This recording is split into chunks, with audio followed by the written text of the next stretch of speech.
আসসালামু আলাইকুম। আমরাই প্রথম নিয়ে এসেছি অনার্স প্রথম বর্ষের 100% কমন সাজেশন অনার্স প্রথম বর্ষের ফাইনাল পরীক্ষার জন্য। চলুন দেখা যাক আজকের সাজেশনটি। বিএসসি অনার্স প্রথম বর্ষ প্রাণীবিদ্যা বিভাগ, বিষয় হচ্ছে প্রাণী পরিচিতি। অধ্যায় প্রথম অধ্যায় থেকে আমরা 3টি প্রশ্ন সিলেক্ট করেছি। তার মধ্যে প্রথম প্রশ্নটি হচ্ছে প্রাণীবিজ্ঞান পাঠের প্রয়োজনীয়তা। দ্বিতীয় প্রশ্নটি রয়েছে পরিবেশের ভারসাম্য রক্ষায় প্রাণী বৈচিত্র্যের ভূমিকা। তৃতীয় প্রশ্নটি রয়েছে প্রাণীবিজ্ঞানের 5টি গুরুত্বপূর্ণ আবিষ্কার সম্পর্কে লেখো। এরপর আমরা চলে যাব হচ্ছে অধ্যায় 2 থেকে আমরা মূলত 4টি প্রশ্ন সিলেক্ট করেছি। তার মধ্যে প্রথমটি হচ্ছে জীবনের উৎপত্তি সম্পর্কিত অপেরিনের মতবাদ বর্ণনা। দ্বিতীয় প্রশ্নটি হচ্ছে প্রাণীদেহর গঠনের স্তর ও ধারা ক্রমে সংক্ষেপে আলোচনা। তৃতীয় প্রশ্নটি রয়েছে জীবনের উৎপত্তির মুখ্য ধাপসমূহ আলোচনা, এবং চতুর্থতে রয়েছে জীবনের বিকাশের প্রধান স্তর ও পর্যায়গুলো আলোচনা। আমরা এখন চলে যাব তৃতীয় অধ্যায়ে কি কি প্রশ্ন রয়েছে। তৃতীয় অধ্যায়ে প্রশ্ন রয়েছে ট্যাগমাটাইজেশন কি, এবং আর্থ্রোপোডা পর্বে প্রাণীতে যে আমরা ট্যাগমাটাইজেশন দেখতে পাই বিভিন্ন প্রকার, তার বর্ণনা। দ্বিতীয় প্রশ্নটি রয়েছে ফ্লাজেলা কি এবং বিভিন্ন প্রকার ফ্লাজেলা ও এদের বর্ণনা। তৃতীয় প্রশ্নটিতে রয়েছে প্রাণীর শ্রেণীবিন্যাসের ভিত্তি সংক্ষেপে আলোচনা। চতুর্থ প্রশ্নটি রয়েছে ফ্লাজেলা ও সিলিয়ার মধ্যে পার্থক্য, এবং পঞ্চম প্রশ্নটি রয়েছে মরফোম্যাট্রিক্স ও মেরিস্টিক এর মধ্যে পার্থক্য। এরপর আমরা চলে যাব চতুর্থ অধ্যায় থেকে মূলত আমরা 4টি প্রশ্ন সিলেক্ট করেছি আপনাদের জন্য। 4টি প্রশ্নটি হচ্ছে, প্রথম প্রশ্নটি হচ্ছে উপপ্রজাতি বলতে কি বোঝো এবং এর বৈশিষ্ট্য উল্লেখ করো। দ্বিতীয় প্রশ্নটি রয়েছে পপুলেশন বা জনগোষ্ঠী কি, এর মূল বৈশিষ্ট্য লেখো।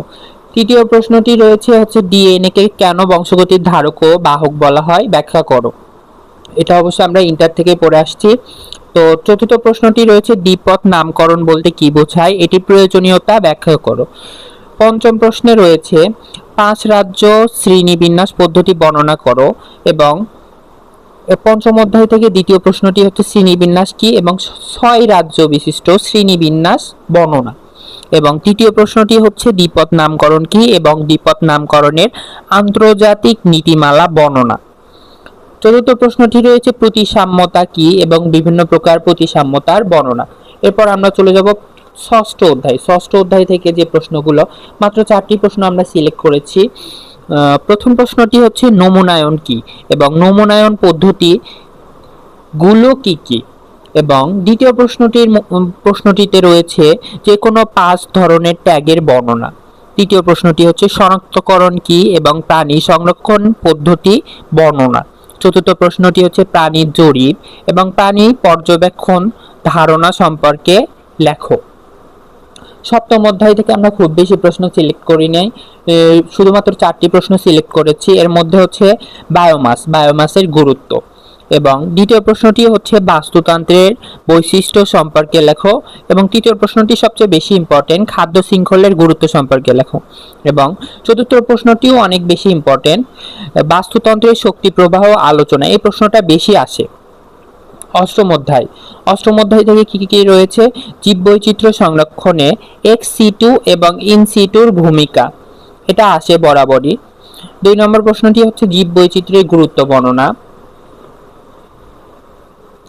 তৃতীয় প্রশ্নে রয়েছে জীববৈচিত্র্যের হুমকি সম্পর্কে আলোচনা, এবং চতুর্থ প্রশ্নটিও রয়েছে পরিবেশ দূষণের সাথে জীববৈচিত্র্যের সম্পর্ক আলোচনা।